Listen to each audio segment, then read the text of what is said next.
Chessboxing podcast. We've got part 2 of an interview with Karl Ouch. Enjoy. I wondered, have you watched the new chessboxing film by Rook or Left Hook? I did. Yeah, I liked it very much. What did you think? Well, I get. Well, it's everything chessboxing up to the moment I basically started. You know. Yeah. So. Well, you must have started. But that was good then, because I wasn't. I knew that I wouldn't make the final cut because I knew that the guy never saw me. So it was like I could get that on my system. I could just enjoy it rather than just like, when am I going to be? When am I? Yeah, I watched it with Matt Reed, and I think I don't know. I think he found it quite odd. I think also he looks so young as well. Whenever I see myself in a video that's 10 years old, you think, bloody hell, I'm bloody old now. So Nobody's getting any younger, that's for sure. You're not getting any. It was really nice to see him. It was really nice to see Tim and the gang, and I realized, yeah, that the like when I started, like in 2000, late 2013, it already had some, you know, there was already a little bit of history to it. You know, they'd already been going on for 3 or 4 years, and I missed out on that. You know, I missed out on that, and I could see that the spirit in the beginning was something even different. It was even more roots. It was even more like à l'arrache, they say in French, like you know, trying to make fights, you know, whatever goes, and it's all about the madness and all about the energy. Yeah. I thought it was well, I think it was a genuinely good film. You know, if it had been made about another sport, I think I would have enjoyed it anyway, because there was a lot of humanity in there.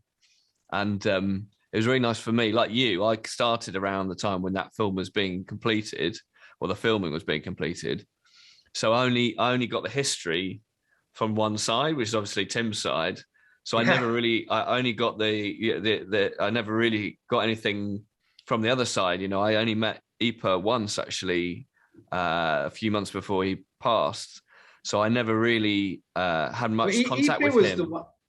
Iepe actually was the one who told me to go towards the UK, because you see, this is where I could totally follow what was going on, because basically I was invited once out to Berlin as like an undercard, but he considered me, because he didn't really care about the chess level. He just wanted good boxers to fight, you know, with doesn't really matter if the pieces are flicking around and not making any sense whatsoever. And so his solution for me was like, okay, go towards the UK, you know. And so I could easily pick sides, you know, on that. You know, it was like, because I was in between the two worlds, but yeah, but I could, you know. I think it shows both sides of it. I mean, I thought, you know, I'm friends with Tim, and I'd like to think I'm good friends with him, but I think you can see both sides of the argument. I think they had different visions. And I think when Tim was going, oh, we couldn't attract any sponsorship or investment, and then Iepe was saying, well, that's because of your product, because it's not professional enough. I think Iepe was kind of right, but equally, I don't know. It's hard to say. I don't think either was right, really. And the irony is that if they'd got together and tried to work something between them, they did really bring such different things to the party. And that's kind of what Matt said at the end. The real tragedy is that actually they didn't get together, they didn't work it out, they didn't manage to find a route forward. I tried. When Tim came over in my corner in Berlin, November 2014, I really tried to get them to talk again, you know, on civil terms, because my argument was, and it always has been, that there's some sort of poetic, you know, some sort of poetry in the fact that chess boxing is divided, you know, and because it's chess boxing, right? So, and you kind of do there's a dichotomy in it. Dichotomy, right? And so, and you need the antagonism between the two sides with the two different visions. And what you should do, basically, on the media side, is to do some kind of East Coast, West Coast rap, you know, and like, yeah, we're this, and then you sort of kind of spit on each other, and behind closed doors, we're all good friends, right? Yeah. But pretend, and that could be the hype. Well, as the documentary was made about it, that's what actually caught David's eye, right? So, well, that's a testimony, isn't it? How the success of that documentary, it was basically all about that. It's all about those two competing parties. What I really liked in the documentary, what hit me, was how the artist Iepe became businessman, and how the kind of guy coming from television actually became an artist who was sleeping on the floor. You know, that crisscrossing.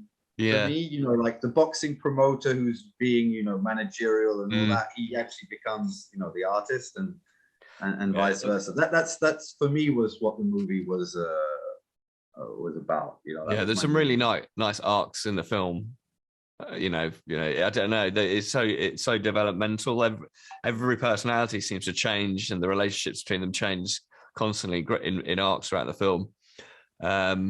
And it's almost like, it's a bit like, you know, The Office, that it's pretty funny, and it's all kind of fun and games, but the ending is so emotional, isn't it? When obviously Iepe passed, and then you got Tim with his little boy saying, actually, this is more important to me now. And there's that kind of like punctuation at the end, sort of brings it back to sort of reality that actually, you know, these are real people. It's not, life is not a comic book. No. Well, I'm glad you enjoyed it, and I'm slightly relieved, as you are, that I wasn't in it as well. So it was quite... So you could take yourself out of the picture and just, okay, let's enjoy this, rather than just sort of wait until you know, you're going to see yourself. Yeah, I'm sure there'll be plenty of other documentaries and short films. Well, they're making a one on my. I've got a French filmmaker, young French filmmaker, Timothée Catherine. He's already come out to Serbia. And we shot a first couple of, I don't know, 40 or 50 hours of whatever. Well, you're going to have to fight now, aren't you? I mean, what's he going to shoot if you don't fight? Well, this is it. He wants me to do one last fight. And his working title for the moment is The Last K.O. And K.O. being Karl Ouch. Oh, I see. So, well, you're going to have to knock him out then as well, aren't you?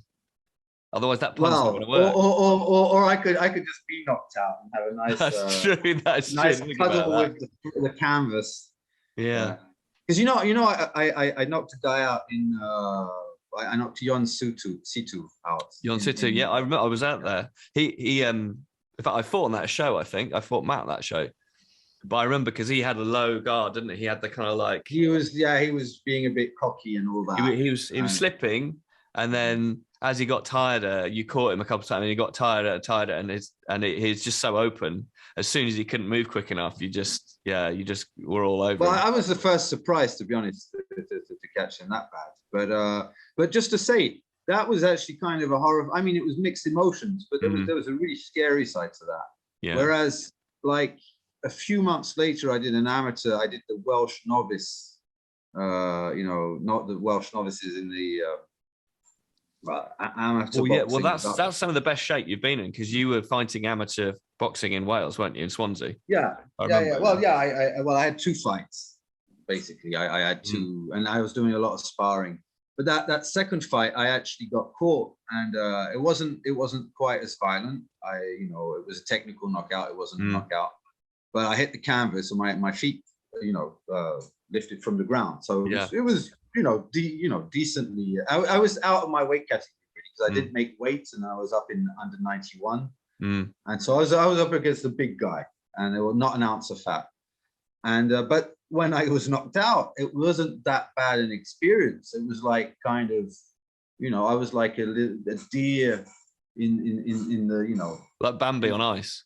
Bambi, just enjoying, I'm going to be, I'm being eaten alive, but now I'm kind of. But Karl, that is the danger with concussion, is you don't know you're concussed. I've been concussed before, and at the time you think you're fine, and it's only when you look back and you consider, the kind of things you were doing and how you were thinking, that you realise that you were in a lot of trouble.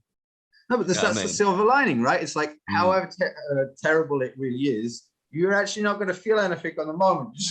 You're just going to, you can sit but back and relax. That is what makes it so dangerous, isn't it? Because I had suffered a technical knockout and I was concussed, and I wanted to fight on 100%. There's no way I wanted to. Against the Italians, right?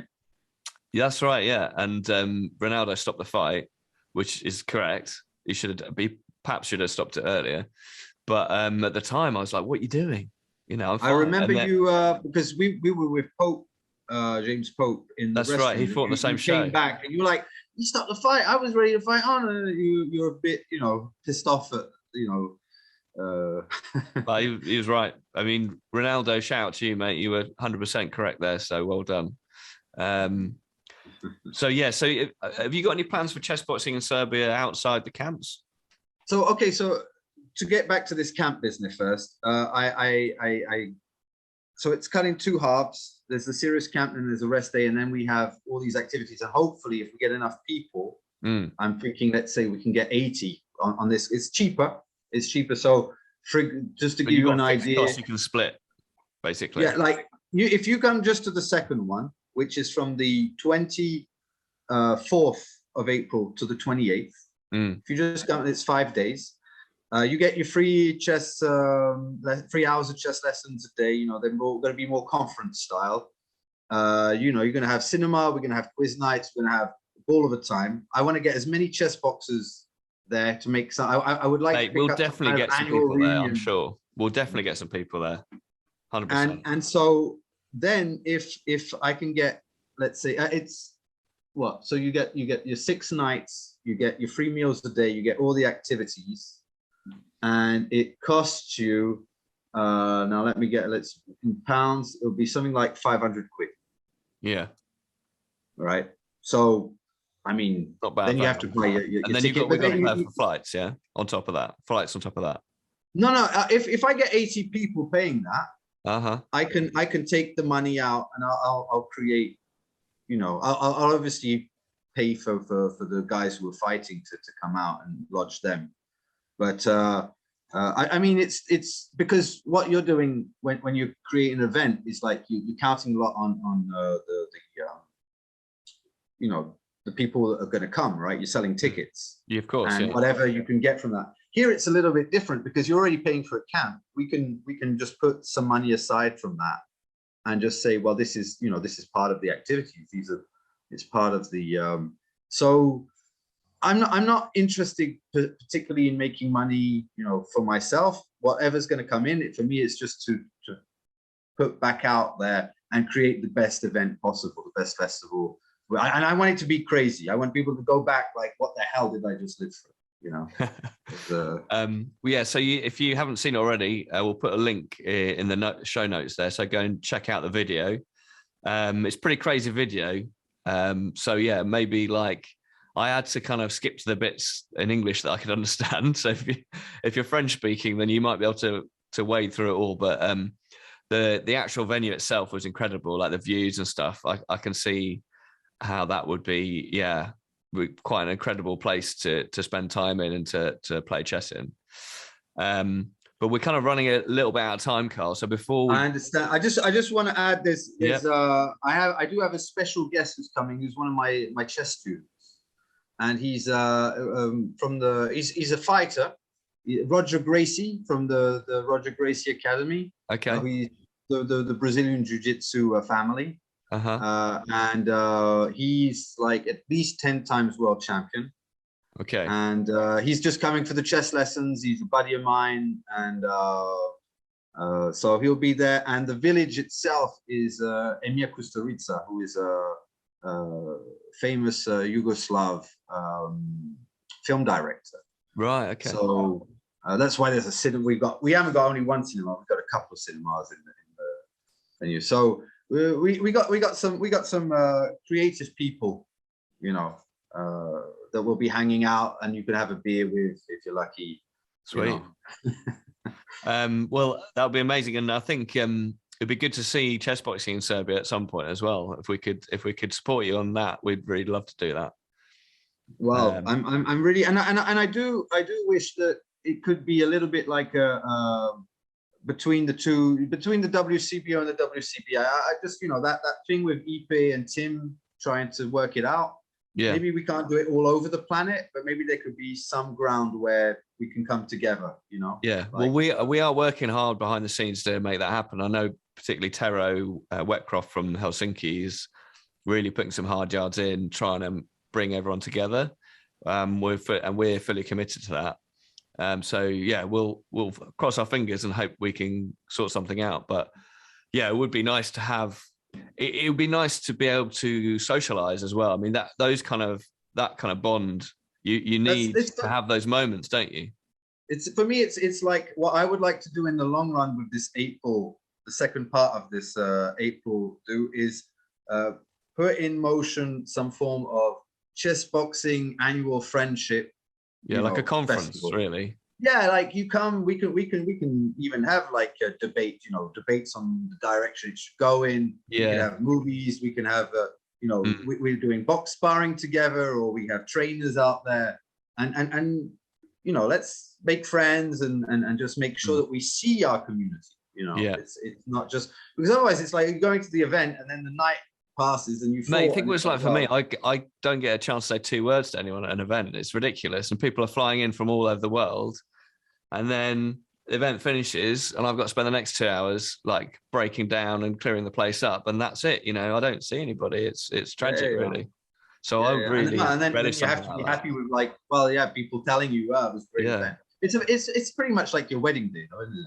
It's like you're there making sure everybody has a good time, but you're just sort of stressed. Perhaps less sex at the end. That's it, isn't it? It's basically the same. You're probably too knackered to go. I don't know. I haven't yet been there. But so Karl, just before I go, I want to ask you what your favourite chocolate bar is. People are dying to know. On that one already. I can't remember what I told you Terry's chocolate orange. I told you Terry's chocolate orange. Yeah, well, because I can't get hold of them abroad. Oh, mate. If we do come out to Serbia, I'll bring you a box. Okay, Terry's chocolate orange. How's that? Sounds good. Okay, mate. Well, is there anything else you want to say? Anyone you want to cover? Shout out to anyone? Well, I mean, to all you London folks, London chess boxing. I don't get to see you at all. Like we've got a show in May as well, 28th of May. 28th of May. 28th of May, yeah, Saturday. Maybe I'll try. Try. It's just like the community. I would like to see it, and touch it and feel it and smell it and get drunk with it. Yeah, sure. Well, you're always welcome at our shows, Karl. You don't need to worry about that. There's a ticket for you. Well, thank you very much. Well appreciated. So if you're interested in going to the chess festival in Serbia, have a look at the link in the notes. Our next show is as I said, on the 28th of May at the Dome in Tufnell Park. Tickets are on sale. They went on sale last week. So make sure you head over to chessboxingnation.com and get your tickets now. Just to say thanks very much, Karl, not just for coming on the podcast, but for fighting with us on our shows and for being a big part of the chess boxing community. And I can see that this festival could really be a significant contribution to that. So yeah, thanks very much for all your efforts, mate. Well, hope fingers crossed, and I hope the efforts do pay off. But I do it with a lot of pleasure anyway. So yeah. Well, if you're enjoying it anyway, then that's the main thing, isn't it? You can't really lose, can you? You can't. But if you're coming in the chess boxing world thinking like, how can I make a buck? You're not in the right. First, you're pretty deluded, and you're going to be very disappointed. I think that's probably fair. Yeah, certainly in my experience, anyway. So yeah, thanks, Karl. And the podcast will be back in a couple of weeks. So thanks for listening, listener, and we'll talk to you then. Thanks, Gavin. Cheers, Karl. Take care.